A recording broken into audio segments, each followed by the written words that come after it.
Well, good day, viewers, and welcome to the Sport Trap Show. I'm your host, Brian Munango, updating you on the latest sports news. I think Manchester United fans are in a panic right now as things are not looking good. Taking on Nottingham Forest, and currently the result as it stands, Manchester United are losing. After winning 3 games in a row, it looks like Nottingham Forest know how to take hold of Manchester. These are the standings as we speak. Brighton just scored a second goal. Brighton, so it's 2-0 now against Leeds. Burnley and Arsenal. Arsenal have a comfortable 2-0 lead there. These games are all live. Crystal Palace just made it 2-0 by an own goal for Brentford, and Fulham also just made it 2-0 right now. And Nottingham Forest are leading Manchester United to 1.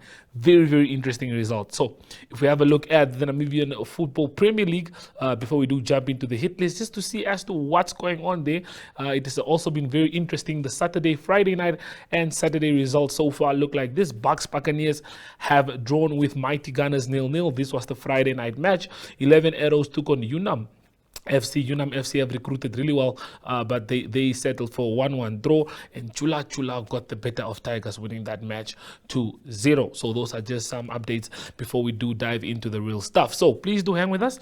We still have a couple of things to go to, so let's get ready for the hit list.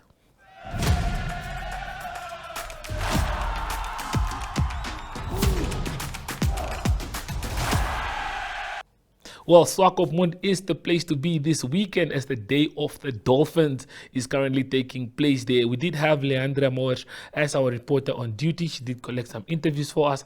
As I understand, in the under-13s, Valfes by large score were crowned the champions of the under-13 Day of the Dolphin tournament. We will hear from the captain, of course, to just give us insight on how that was. But we have a couple of videos lined up for you, so let's have a look at those. Actually proud of my team. First I thought we will not make it through after the loss against Seidarov, but after the second half I knew we could do it. My advice on my team is I hope next week we're still together as a team and we push through harder. Yes. Right. And Damien, how did you guys prepare for this? Were you ready for this? The senior boys were not actually ready for this because we actually landed yesterday evening. We landed in Walfish Bay and we were not actually prepared, but I knew our senior boys can lead the team. Right. Congratulations, Damien. Yes, thank you.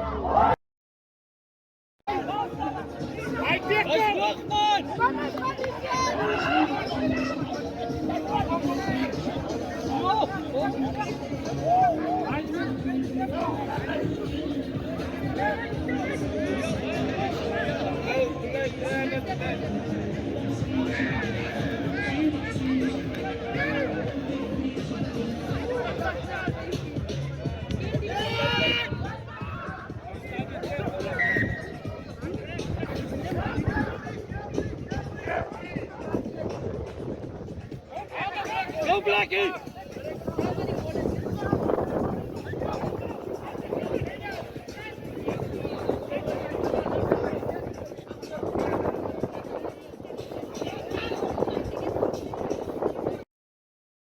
Today what we have here is the Day of Dolphins, Oshitenda Day of Dolphins rugby tournament and a Coca-Cola Day of Dolphins soccer tournament. We've got a soccer five-a-side with 11 teams participating, and for the first time on the rugby side, on the 13, we have invited the schools to be part of this. We've got 3 primary schools, Nama Primary, Large School of Walvis Bay, as well as Seidarov Primary from Windhoek. And at the club side, we've got 4 teams. We've got Galvandale Academy from Port Elizabeth, and also we've got Dolphin with two senior teams, and then the 061 Rangers, a combined and mixed team from Windhoek. But as you can see, the day has been wonderful, and it's been a blessing indeed. We've got, in the under-13 league, we've got Walvis Bay playing against Seidarov in the under-13 Premier League, in a schools league, and then we've got the teams are still contesting for the semi-finals for the club league. But as it looks like, it's going to be 061 Rangers versus Dolphins in the club final. But we are looking forward to it. It's exciting and wonderful.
Just some of the highlights from the day of the Dolphins. Wonderful to hear from the young man there, Damon Forbes, full of blood. You can see that they did have to sweat, they did have to cry, and they did have to bleed to win the Day of the Dolphins Under 13 Championship. Huge congratulations to the team. Well, moving on to our second pointer for the day, the Namibia Annual Sports Awards that are set for the 22nd of November in Ongwediva have announced the nominees for the categories. Your host, Brian Monango, has of course been nominated for the Journalist of the Year Digital, with Mariet Ngula from the Sport Rap team also being nominated for Journalist of the Year Print. Very excited to see how it all unfolds on the 22nd of November. But for now, let's have a look at who made it on the list and who the nominees are for this year's Namibia Annual Sports Awards.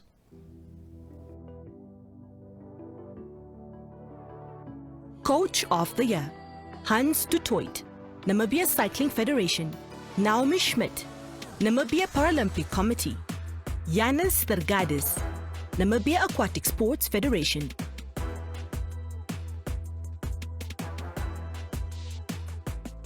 Federation of the Year, Namibia Aquatic Sports Federation, Cricket Namibia, Namibia Hockey Union.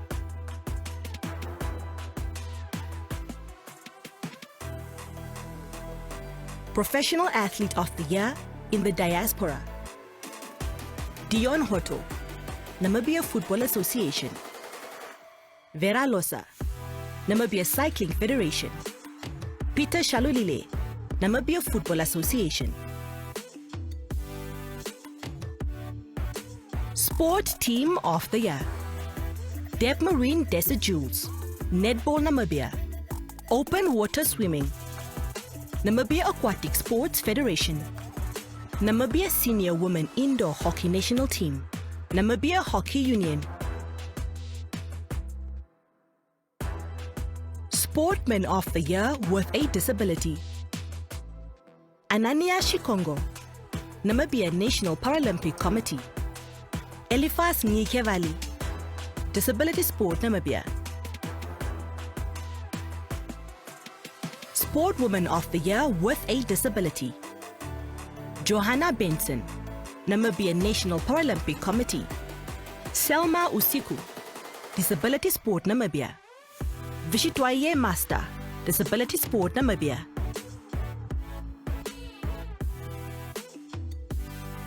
Sportmen of the Year, Delano Mula, Namibia Kickboxing Federation, Jura Kraft, Namibia Volleyball Federation, Philippus Ngitumbwa, Namibia Boxing and Wrestling Control Board. Sportwoman of the Year, Emilia Ekanjo, Namibia Gymnastics Federation, Monica Gomasis, Netball Namibia, Vera Losa, Namibia Cycling Federation.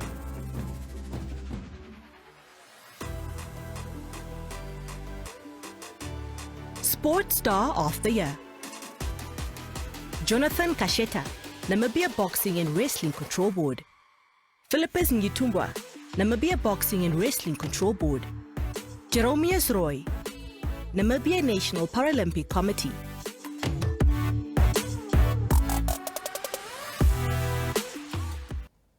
Well, the Nampod Nedbank Powerhouse Challenge is, of course, taking place in the coastal town of Erongo, not Erongo, but of Walvis Bay. And we do have it's like a multi-sport event where there's cycling and there's also road running.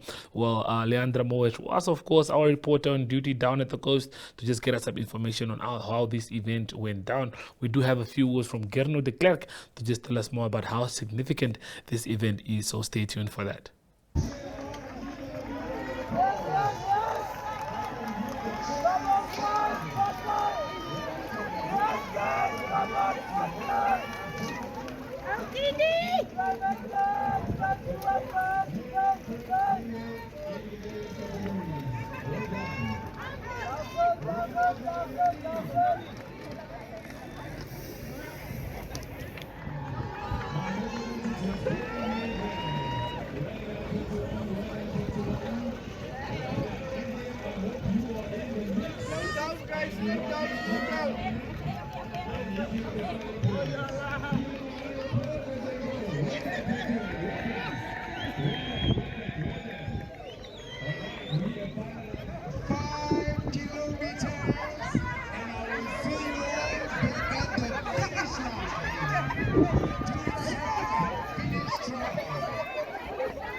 to see you back at the finish line.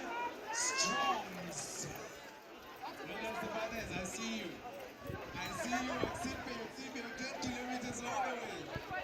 Well done. 5 kilometers, are you ready? I am ready for you too.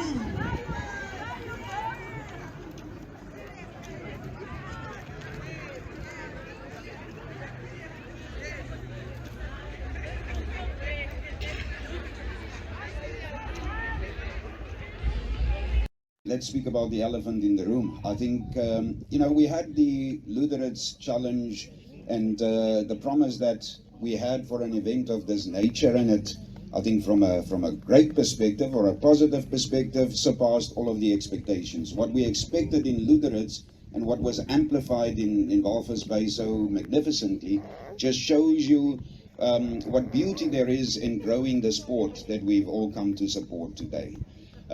In the banking sense, we have so many simulations. We call it stress testing, we call it liquidity simulation. And what it does do is it trains you for an opportunity where things could progressively go wrong. I think what we experience today is the best stress testing that you'll ever find in organizing an event of this magnitude, and an event of this importance. So what we'll take from this event is all of the learnings. What could possibly go wrong? Probably did.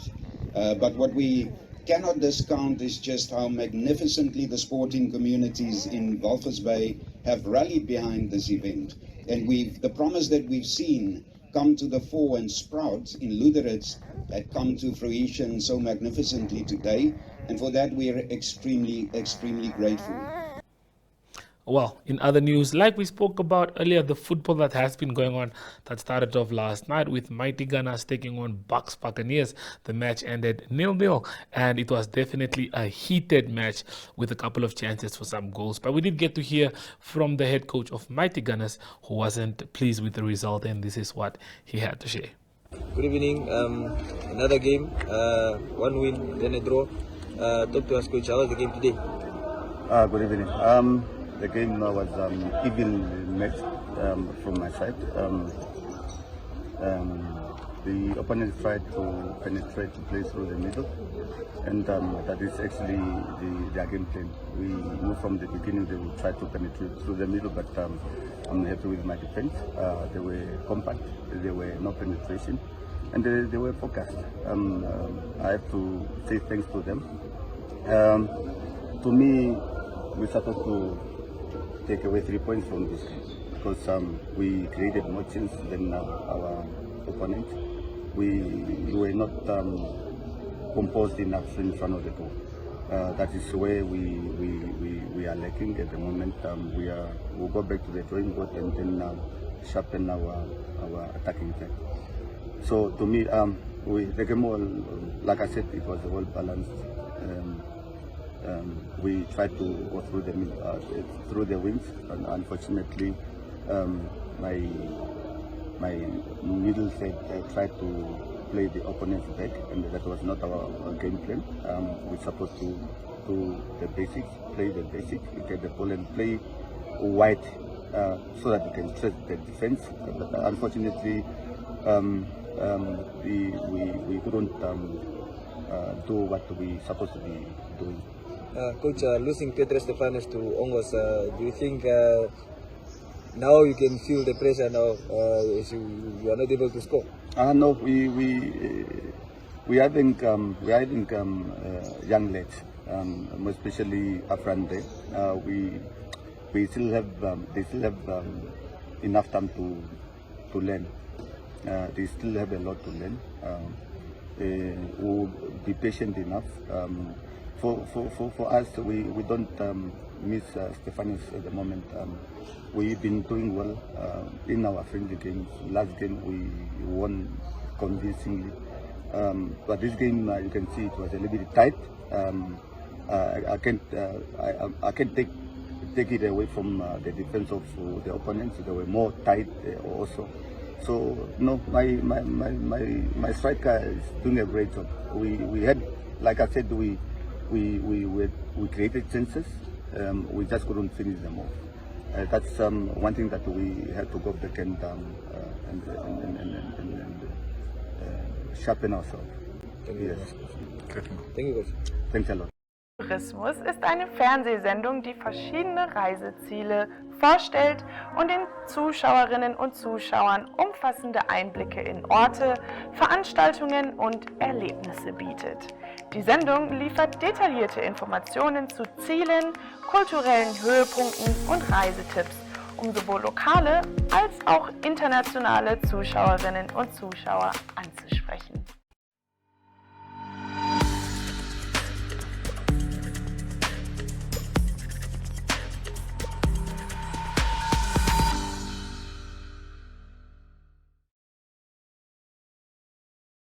Tourism is a TV show that explores various touristic destinations, providing viewers with in-depth coverage of locations, events, and experiences. The show presents detailed insights into destinations, cultural highlights, and travel tips to engage both local and international audiences.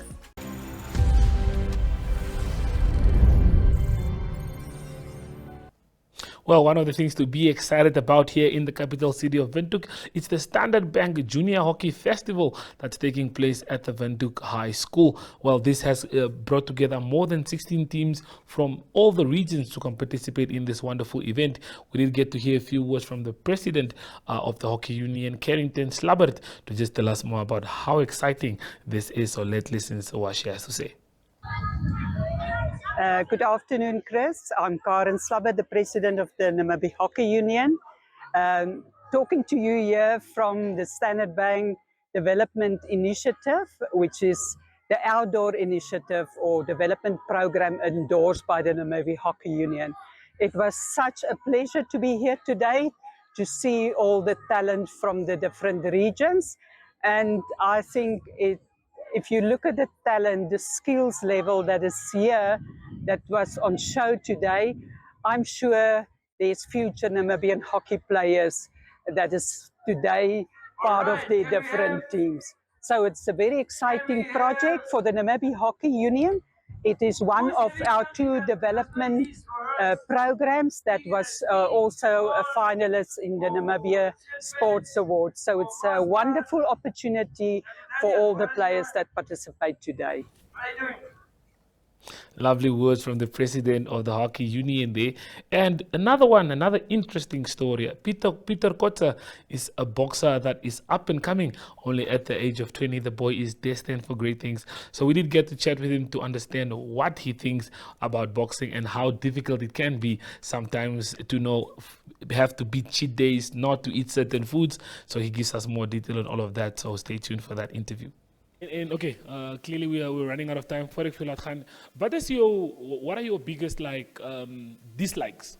Not necessarily dislikes, but things that make you roll your eyes and be like, "Da." Because I know you told me the fact when you always have to cut weight, for example. How's that for you? Weight cutting. That's a different story. For me, especially, it's a different story. I like sweets. I like pies, Coke. So for me, it's really difficult to just cut off. Yeah, it's like. Even if you cut off when you go home, the mother has bought sweets, chips. The day you start, everything is there in the house. Nou is alles blik. Nou is alles lekker. Nou moet alles lekker gaan. Nou moet jy nou nee sê vir alles. So dat is tough. Nee, dit is tough. Discipline. Nee, dit doen rarig, dit doen. Nou, as jy altyd klaar gekat het en jy kan nou iets kry. Wat is die eerste ding wat jy aandink om te sê? Ek het 3 goed. Koop my 2 vetkoeke, né?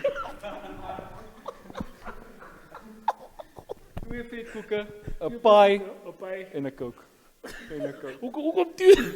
Dis net maar net een is nie genoeg nie. Een is nie genoeg nie. So moet jy nog geen koop.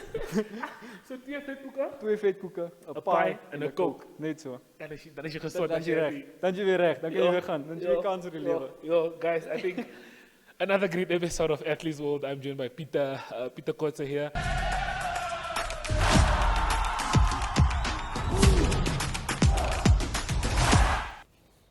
Well, like the boy said, 2 fat cakes, a Coke and a pie. Very peculiar. Why, I do not know. but I guess it does the job for the boy. So we are all very excited for the fact that that's what it does for him. Well, in another interview that we do have, Diana Masters gets to catch up with one of the rugby players that will be representing Namibia, as Namibia will be trying to qualify for the World Cup. The qualifiers are set from November the 8th to the 14th, from the 8th to the 18th. So we are all very excited about that. So before we have a look at the results of Namibia, they had a friendly match today against Boland Cavaliers, a very exciting one. Let's first go for a quick ad break, and after the break, we'll break it all down.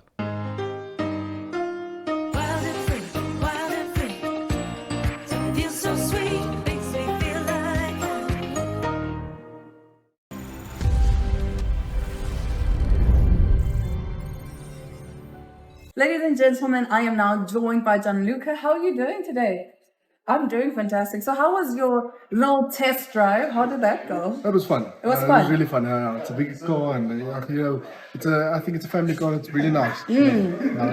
So what was the purpose of that test drive? It was to see how the car is, and of course we have a deal now with Ford, so checking out the cars and just showing how cool the cars really are. Yeah. Okay, that's amazing. All right. So obviously you guys are heading to Dubai, right?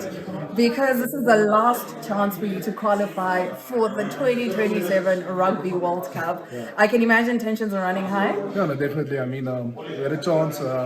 Lost a good Zimbabwean side, but we have a second chance now. I don't think we're going to waste that. Okay, so speaking of, the squad hasn't been announced just yet, but I assume the whole squad is preparing. Yeah, a couple of folks came in. I think training's been going really well. I think our performance training is doing right now, preparing ourselves for the teams we're about to face and different styles of plays we're going to face. And I think training's going well so far. Okay, so speaking of, like you said earlier, they do have different play styles. How are you preparing for each team? It's a bit difficult to say. The Samoans play a kind of loopy rugby where they don't ever kill the ball. So it's going to be double tackles, things like that, and trying to slow down the ball the whole time, not giving them the chance to play their kind of rugby. Yeah, I assume so. All right, so win or lose, you're obviously going to take away something from this. What's that one thing? I'm still young. I'm a youngster in the squad now, so going into this tournament, there's a lot of things you can take from it, especially the experience.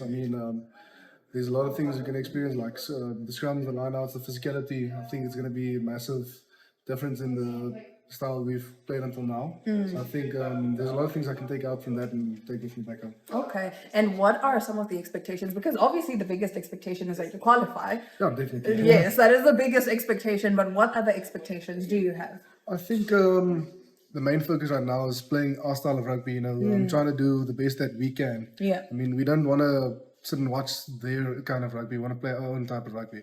So I think that's the biggest thing we're concerned about right now. Okay, so I wish you guys all the best, and of course safe travels. You're looking forward to seeing you guys qualify. Fingers crossed. Fingers crossed. Fingers crossed. You're probably very, very nervous. So is the rest of the team. I think excitement, nervousness. There's a lot of different feelings in the squad. But, it's a good crowd. It's a good crowd. And I think the feelings are a lot better after the African Cup. So I think we're in a good situation to go out and do the best that we possibly can in the country. Okay, and when do you guys go into camp?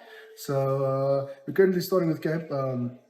We're going to travel to Boland in, I think, the 31st this month. And from there, we're going to Dubai. So, but we're going to train the whole time, stay active, do the best that we can. Because, like I said earlier, this is the last chance. Everything is at stake. Everything else. Everything is at stake. All right, thank you so much once again for taking the time to do this interview. Again, we wish you all the best. We do hope that you do qualify. Thank you very much. You cannot disappoint me specifically. Okay. And everybody else. We'll try our best. All right, stick around. We'll head back to studio shortly.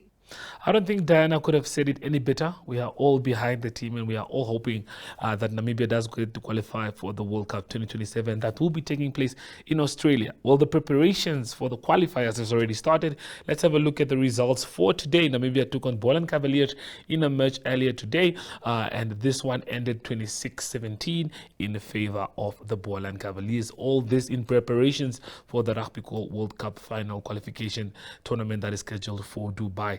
Nonetheless, not a good result, but I'm sure they did get to put some work together. This is most probably the coaches that they've brought in that are trying to try different stuff or new stuff, but we'll see how it all unfolds. A lot of competition to look forward to and a lot of big games to look forward to. Yes, and viewers, that's all the time that we do have for you on today's show. From me, Brian Munango, I hope you guys enjoyed the show. And by the way, Manchester United drew 2-2. So they didn't lose. Huge congratulations to Arsenal, who came out on top there, winning their match 2-0, keeping their clean sheet record on point. But from us here in studios, it is goodbye. Until we see you again, adios.